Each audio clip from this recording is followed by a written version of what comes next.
ശരിക്കും ജയിച്ച എന്താ വയസ്സാവില്ല? എടാ അത് ജയിച്ച പ്രായമാവില്ല, അത്ര വയസ്സാവില്ല. അപ്പൊ എനിക്ക് ഇപ്പോഴും അല്ല ഓരോ കൊല്ലം കഴിഞ്ഞാൽ വയസ്സിന്റെ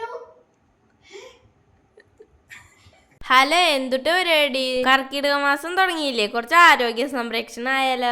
അതിനു മുന്നേ എന്റെ ചാനൽ സബ്സ്ക്രൈബ് ചെയ്യാത്തവരൊന്ന് സബ്സ്ക്രൈബ് ചെയ്തോളൂ. എന്റെ വീട്ടിൽ തന്നെ നട്ടുപിടിപ്പിച്ചിട്ടുള്ള ഒരു ഔഷധ സസ്യാണ് കേട്ടോ കുടങ്ങല്. ഇതിന് മുത്തള് കുടങ്ങല് എന്നൊക്കെ അറിയപ്പെടും. കുറച്ചു നാള് മുന്നേ ആനക്കറുള്ള അമ്മുണിയമ്മയുടെ വീട്ടിലേക്ക് അമ്മമ്മ പോയപ്പോ അവിടുന്ന് ഒരു തൈ കൊണ്ടുവന്ന് കുഴിച്ചിട്ടതാണ്. അത് ചട്ടിയിലിരുന്ന് അങ്ങോട്ട് പടർന്ന് പന്തലിച്ചു. പാടത്തും പറമ്പിലൊക്കെ നല്ലോണം ഉണ്ടാവാറുണ്ട്. ഇത്രത് ഞങ്ങളുടെ അവിടെ ഉണ്ടായിട്ടില്ല. ഇതിന്റെ ഇല കണ്ടു കഴിഞ്ഞാൽ പനിക്കൂർക്കയുടെ ഇല പോലെയാണ് തോന്നുക. പനിക്കൂർക്കയുടെ ഇലക്ക് നല്ല കട്ടി ഉണ്ടാവും. ഇത് കനം കുറഞ്ഞ ഇലയാണ്. നമുക്ക് ആ മരുന്നുണ്ടാക്കാനുള്ള അത്യാവശ്യ ഇലകൾ ഇതിന്റെ അകത്ത് ഉണ്ട് കേട്ടാ. ഈ ഇലയുടെ ഗുണങ്ങൾ എന്തൊക്കെയാണെന്ന് ഞാൻ പറയാട്ടാ. കാലിന്റെ പെരുവിരല് മുതല് തലയിലത്തെ മുടി വരല്ല എന്തസുഖങ്ങൾക്കും പ്രയോജനപ്പെടുന്ന ഒരു ഔഷധ സസ്യാണിത്. നാടിയുടെ ആരോഗ്യത്തിനും ഓർമ്മശക്തിക്കും ഓർക്കല്ലായ്മയ്ക്കും ദഹന പ്രശ്നങ്ങൾക്കും പിന്നെ മെയിനായിട്ട് നമ്മുടെ യുവത്വം നിലനിർത്താനും മുടിയുടെ ആരോഗ്യത്തിനും സ്കിന്നിന്റെ പ്രശ്നങ്ങൾക്കൊക്കെ ഇത് നല്ലതാണ്. ദഹന സംബന്ധമായ പ്രശ്നങ്ങൾക്ക് ഇതിന്റെ ഇല ചവച്ചരച്ച് കഴിക്കാറുണ്ട്. അതുപോലെ തന്നെ ഇത് വെള്ളം തിളപ്പിച്ചിട്ട് കുടിക്കാറുണ്ട്. കുട്ടികൾക്കും മുതിർന്നവർക്കൊക്കെ ഒരുപോലെ കഴിക്കാൻ പറ്റുന്ന ഒരു ഔഷധ സസ്യമാണ് കേട്ടോ ഇത്. ചില കുട്ടികൾക്ക് ഈ പച്ചമരുന്നൊന്നും തീരെ ഇഷ്ടമുണ്ടാവില്ല. അങ്ങനെയുള്ളവർക്ക് ഇങ്ങനെയൊന്നും ഉണ്ടാക്കി കൊടുത്തോക്കെ മുഴുവൻ കഴിച്ചോളൂ. നമ്മൾ പൊട്ടിച്ചോണ്ട് തന്നെ എല്ലാവരും പാത്രത്തിട്ട് നന്നായി കഴുകണം. പാടത്തൊക്കെ നിക്കണാണെങ്കിൽ നന്നായിട്ട് എടുത്ത് കഴുകിക്കോളൂ ട്ടാ. ഇതിന്റെ തണ്ടും കൂടിയിട്ടാണ് നമ്മൾ പൊട്ടിച്ചെടുത്തിട്ടുള്ളത്. ഈ ഇലയുടെ പിന്നിൽ ചെറിയ ചെറിയ എട്ടുകാലുകൾ ഇരിക്കാറുണ്ട്. അതുകൊണ്ട് ഓരോ ഇല സെപ്പറേറ്റ് എടുത്ത് കഴുകണവും നല്ലത്. എന്റെ വീഡിയോസ് കാണുമ്പോ എല്ലാരും പറയാറുണ്ട് അമ്മയുടെ കൈയാണല്ലോ കൂടുതലും കാണുന്നുള്ളത്. ഈ വീഡിയോയിൽ ആ പരാതി ഞാൻ തീർക്കാന്ന് വിചാരിച്ചു. ഇതിലെല്ലാം ചെയ്യണത് ഞാൻ തന്നെയാണ് ട്ടാ. നമ്മള് കഴുകി വെച്ചിട്ടുള്ള ഇലകൾ ഓരോന്നായിട്ട് മിക്സിയുടെ ജാറിലേക്ക് ഇട്ട് കൊടുത്തു. തേങ്ങയൊക്കെ അരക്കാൻ എടുക്കുന്ന ജാറ് വേണ്ടിട്ട് കൊടുക്കാന്. ഇതിന്റെ ഇലകൾ നന്നായിട്ട് അരയണമെങ്കിൽ തേങ്ങ അരക്കണ ജാറിൽ മാത്രമേ പറ്റുള്ളൂ. ഇനി നമുക്ക് ഇതിലേക്ക് വേണ്ടത് അരിപ്പൊടിയാണ്. ഞാനിവിടെ ഒരു പാത്രം അരിപ്പൊടിയാണ് ഇട്ട് എടുത്തിട്ടുള്ളത്. ശരിക്കും അരി വെള്ളത്തിയിട്ട് അരച്ചെടുക്കുക ചെയ്യുക. ഇവിടെ ഞങ്ങൾ പെട്ടെന്നുള്ള തീരുമാനമായതുകൊണ്ട് അരിയൊന്നും വെള്ളത്തിടാൻ പറ്റിയില്ല. അതുകൊണ്ട് തന്നെ അരിപ്പൊടി എടുക്കാന്ന് വിചാരിച്ച്. അരിപ്പൊടി ആയാലും കുഴപ്പമില്ല, നൈസ് അരിപ്പൊടി എടുക്കണമെന്ന് മാത്രം. ഈ തരികളുള്ള അരിപ്പൊടി ആണെങ്കിൽ ഒന്ന് അരിച്ചിട്ട് എടുത്തോളൂ ട്ടാ. അരിപ്പൊടി കുറച്ച് വെള്ളം ഒഴിച്ചിട്ട് കട്ടല്ലാണ്ട് കലക്കി എടുത്തു. അരിപ്പൊടി വറുത്തതാണേലും വറുക്കാത്തായാലും കുഴപ്പമില്ല ട്ടാ. കലക്കി വെച്ചിട്ടുള്ള അരിപ്പൊടി മിക്സിയുടെ ജാറിലേക്ക് ഒഴിച്ചു കൊടുക്കണം. മിക്സിയുടെ ജാറിലിട്ട് ഇലയ്ക്ക് നമ്മൾ വെള്ളം ഒഴിച്ചിട്ടില്ല ട്ടാ. വെള്ളം ഒഴിക്കേണ്ട ആവശ്യമില്ല.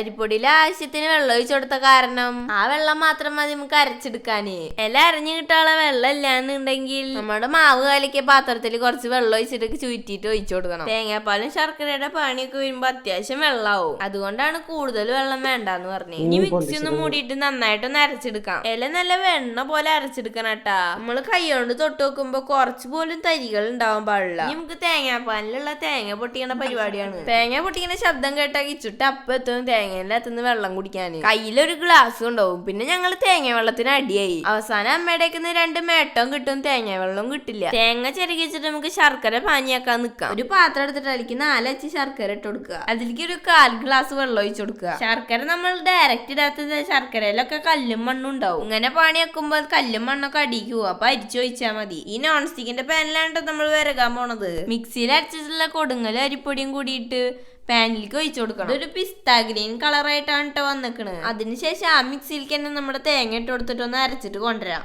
തേങ്ങാപ്പാലിന് വേണ്ടിയിട്ടാണ് കേട്ടോ നമ്മൾ തേങ്ങ അരച്ചിരുന്നിട്ട് ആ തേങ്ങാപ്പാലൊന്ന് അരിച്ചെടുക്കാം. ആ തേങ്ങ 2 വെള്ളത്തിൽ പിഴിഞ്ഞെടുക്കണം കേട്ടാ. നേരത്തെ ശർക്കര പാനിയാവാൻ വെച്ചത് പാനിയായിട്ടുണ്ട്. നേരത്തെ പാനിലേക്ക് ഒഴിച്ച് വെച്ച കൂട്ടിലേക്ക് നമുക്ക് തേങ്ങാപ്പാൽ ഒഴിച്ചു കൊടുക്കണം. അതുപോലെ തന്നെ പാനിയായിട്ടുള്ള ശർക്കരയിലേക്ക് ഒഴിച്ചു കൊടുക്കുക. ഇനി ഇവിടെ നമ്മൾ നന്നായിട്ട് ശ്രദ്ധിച്ചിട്ട് നിക്കണം കേട്ടാ. പാനിൽ നിന്ന് കൈ എടുക്കാണ്ട് ഇളക്കി കൊടുക്കണം, അല്ലെങ്കിൽ കട്ടയാവും. തീ നന്നായിട്ട് കുറച്ച് വെക്കും വേണം. അരിപ്പൊടിയൊക്കെ വേഗം കുറുകണ സാധനമാണ്. അതുകൊണ്ടാണ് തീ കുറച്ച് വെച്ചിട്ട് നന്നായിട്ട് ഇളക്കാൻ പറഞ്ഞത്. ഒരു 5 മിനിറ്റ് ഇളക്കുമ്പോഴേക്കും നന്നായിട്ട് കുറുകി വരൂട്ടാ. സ്റ്റീൽ പാത്രത്തിലും അലുമിനിയത്തിലൊക്കെ വെക്കണവര് ശ്രദ്ധിച്ചോളൂട്ടാ. അതിന്റെ അകത്തൊക്കെ എത്ര ഇളക്കിയാലും അടിപിടിക്കാനുള്ള സാധ്യത കൂടുതലാണ്. ഇത് അമ്മയാണ് ഇളക്കണത്. ഞാൻ ഇളക്കി കഴിഞ്ഞാൽ ചിലപ്പോ കൈയൊക്കെ പൊള്ളും. കുറച്ചു നേരം ഇളക്കി വരുമ്പോ അത് ഇതേപോലെയാവും. ഇപ്പോഴും ഇളക്കല് നിർത്തരുതിട്ടാ. ഇതിങ്ങനെ കുറുകി വരുന്തോറും ഇതിന്റെ കളറിന് വ്യത്യാസം വന്നിട്ടുണ്ട് കേട്ടാ. ഇനി ഇതിന്റെ ടേസ്റ്റിന് വേണ്ടിയിട്ട് കുറച്ച് നെയ്യ് ഒഴിച്ചു കൊടുക്കാം. നെയ്യ് ഒഴിച്ചു കൊടുക്കുമ്പോ ഒരു പരിധി വരെ അടി പിടിക്കുകയും ചെയ്യില്ല. ശരിക്കും പറഞ്ഞാൽ പാൻ വെച്ച് കത്തിച്ചതിന് ശേഷം ചട്ട കയ്യിൽ നിന്ന് മാറ്റിയിട്ടില്ല. ഞങ്ങള് കുറച്ച് തോന നെയ്യ് ഇട്ട് കൊടുക്കാറുണ്ട് കേട്ടാ. ഇവിടെ എല്ലാവർക്കും നെയ്യിന്റെ ടേസ്റ്റ് ഇഷ്ടമാണ്. ശരിക്കും എനിക്ക് ഇത് കാണുമ്പോ അവക്കാ അവക്കാടോ ഷെയ്ക്കാണ് ഓർമ്മ വരുന്നത്. നമ്മുടെ മിക്സിഡ് ജാറിലേക്ക് അവക്കാടോ ഇട്ട് അതിലേക്ക് പാൽ വെച്ചിട്ട് അടിച്ചെടുത്ത് ഇതേപോലെ കിട്ടുക. ഇതെങ്ങാനും ഇവിടെ നിന്നിട്ട് പറയുകയാണെങ്കിൽ എന്റെ അമ്മ ഓടിയെത്തും. ഇതെങ്ങാനും നാശായി കഴിഞ്ഞാല് ഞാൻ അങ്ങനെ പറഞ്ഞ കാരണം നാശായി എന്ന് പറയുകയും ചെയ്യും. അപ്പൊ എന്തിനാ വെറുതെ ആവശ്യമില്ലാണ്ട് പറയണമെന്ന് വിചാരിച്ചാൽ ഞാൻ മിണ്ടാണ്ടിരുന്നു. ഇപ്പൊ അത് നന്നായിട്ട് കുറുകി വന്നിട്ടുണ്ട്, കാണാൻ നല്ല ഭംഗിയുണ്ട്. ഇത് കാണുമ്പോ നിങ്ങൾക്ക് പലർക്കും പലതായിട്ട് തോന്നുന്നുണ്ടാവും, പക്ഷെ ലുക്കിലല്ലല്ലോ വർക്കിലല്ലേ കാര്യം. ഇത് നമ്മുടെ ശരീരത്തിന് ഏറ്റവും ഗുണം ചെയ്യണ ഔഷധമാണ്. യൗവനം നിലനിർത്തുക എന്ന് പറഞ്ഞ ഒരു വലിയ കാര്യല്ലേ. പ്രായമാവാണ്ടിരിക്കാൻ വേണ്ടിട്ട് ആൾക്കാർ പല ട്രീറ്റ്മെന്റും ചെയ്യുന്നുണ്ട്. ഇത് നമ്മുടെ അടുക്കളയിൽ തന്നെ ചെയ്യാൻ പറ്റിയ കാര്യമാണ്. നമ്മുടെ ശരീരത്തിന് ഗുണങ്ങളല്ലാണ്ട് ദോഷങ്ങളൊന്നും ഉണ്ടാവില്ല. ഒരു അരമണിക്കൂർ മെനക്കെട്ടാ നമുക്ക് വീട്ടിൽ തന്നെ ചെയ്യാം. പണ്ടുള്ള ആൾക്കാരൊക്കെ ഇതൊക്കെ കഴിച്ചിട്ടാവും അസുഖങ്ങളില്ലാണ്ട് ജീവിച്ചിട്ടുണ്ടാവുക. നന്നായിട്ട് കുറുകിയ അലുവ പോലെ ആയിട്ടുണ്ട്. കുറച്ചു ദിവസം എടുത്തു വെക്കാൻ ആളാണെങ്കിൽ നന്നായിട്ടൊന്ന് വരട്ടിയെടുത്തോളൂട്ടാ. ഞങ്ങൾ ഇത് ഇന്ന് തന്നെ തീർക്കും. അതിന്റെ ഇടയിൽ ഞാൻ വിളക്ക് കത്തിക്കാൻ പോയിട്ടാ. ഇന്ന് കർക്കിടകം ഒന്നല്ലേ. ഇന്ന് സ്കൂളില്ലാത്ത കാരണം രാവിലെ തന്നെ നീച്ചിട്ട് അമ്പലത്തിൽ പോയിണ്ടായിരുന്നു. ഇന്ന് ഓറഞ്ച് അലർട്ട് ആയ കാരണം തൃശ്ശൂർ ജില്ലക്ക് ജില്ലാ കളക്ടർ അവധി പ്രഖ്യാപിച്ചിട്ടുണ്ടായിരുന്നു.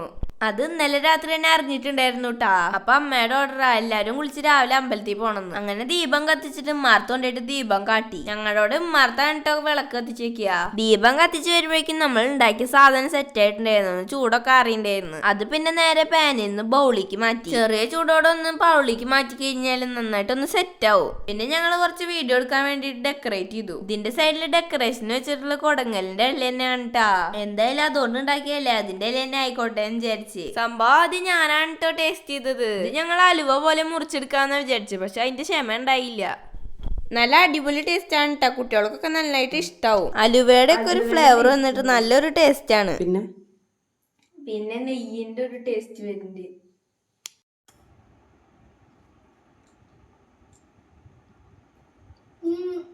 നല്ല ടേസ്റ്റ് ഉണ്ട്. നെയ്യും